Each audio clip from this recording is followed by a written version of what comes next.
we heard a lot of people sharing a lot of experiences with civility and family, you know, just within the community and their work and outreach and all of that.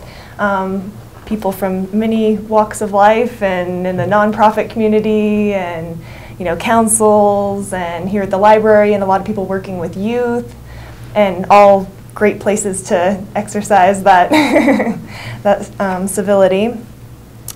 And then also people are just feeling, you know, pretty excited or a little anxious, open to the possibilities of everything here, and looking to glean some skills and some tools to help them within the community and their workplace, or just their interactions with our fellow human beings.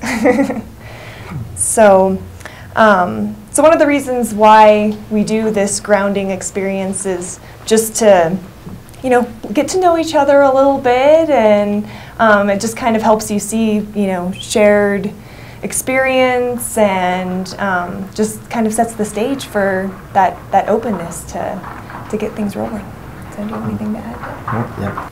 So I appreciate everybody going around. A couple of things that I want to talk about is, first of all, Barb made a comment that there's an incredible amount of wisdom in the group, and that's one of the things that I was inspired by as I listened to everybody going around. And that's, you're all going to be teachers as long as you're participating, you know, here today with this and tomorrow. There's a tremendous amount of wisdom within each of us, and there's an intuitive sense that we have about all this. And so what I'll be doing is bringing those kinds of things out in the work that we do. Also, too, sort of how the three sections are designed. This morning we're going to be kind of setting the stage for how to create an environment of being respectful to each other and creating civility, moving towards civility. We've got power that is authorized by people, you know, like being a council person or a supervisor or a business owner or whatever, an elected official. That's power that's been designated for individuals. And then we also, all of us have personal power. All of us have personal power. And whether we choose to use that or not, that's our choice. No one else tells us we can use that or not, but that's our choice, is to use personal power. And so we'll work a lot with the dynamics of power and power equalization in helping foster civility. And a lot of the things that I do for design is set up for that. For instance, Jamie, you know, helps offset me as a white male, you know, so young female, you know, helps create that balance of things.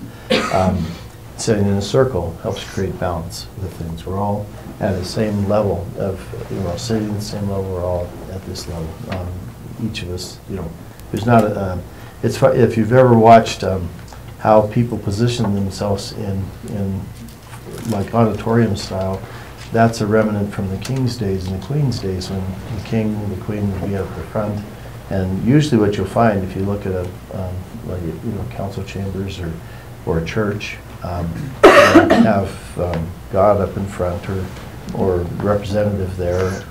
Then you'll have the royalty near the front, you know, the ones that are doing really well with life, and then it'll and kind of agree with the group up here, and then you get more of a mixture going back. And then in the very back, in the old days when the king and the queen, that system was in place, the prisoners would be marched into the back, and the prisoners were the counterbalance to the king and the queen. And so it kind of, you know, they were the ones that broke the rules, they're the ones who made the rules, and so it created balance in that room, you know, having that piece. And so it's kind of interesting when you're like going to church or whatever, you know, you've got the folks that sit in the back, and you may have pews in the front that are open or full, you know, whatever. But it's just it's interesting to watch the dynamics of how we position ourselves.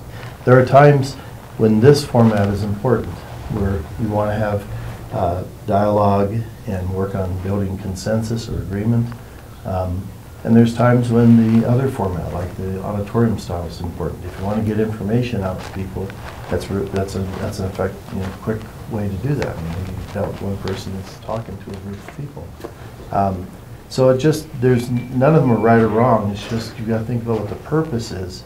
What is it you're wanting to do, and then design things for that case. And if if you want to work toward creating civility and you want to create empowerment and you want to create consensus, and I define consensus by 100% agreement to do the right thing. That's what I work toward when I work with groups. And I reach that most of the time. So if you want to create 100% agreement, you've got to have it where you've got all people engaged and involved.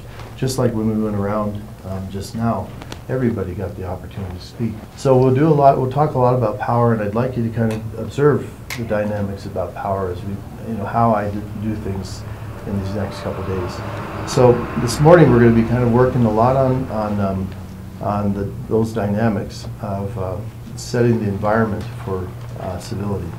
And this is only a day and a half's time together, so it's an ongoing process. It's like riding a bicycle. Is that when you first get on a bicycle, you might have training wheels on it, but it's wobbly and that sort of thing. Or when you first drive a car, I remember when I first drove a car, I wasn't looking out there. I was looking right here, gear shift, clutch, signals, all that stuff, But now it's like you never think about this stuff. You just do it, So that's the kind of thing, is that when you learn different processes, it takes a little bit to learn it. It's wobbly in the beginning, but after a while, it just becomes a way of doing things.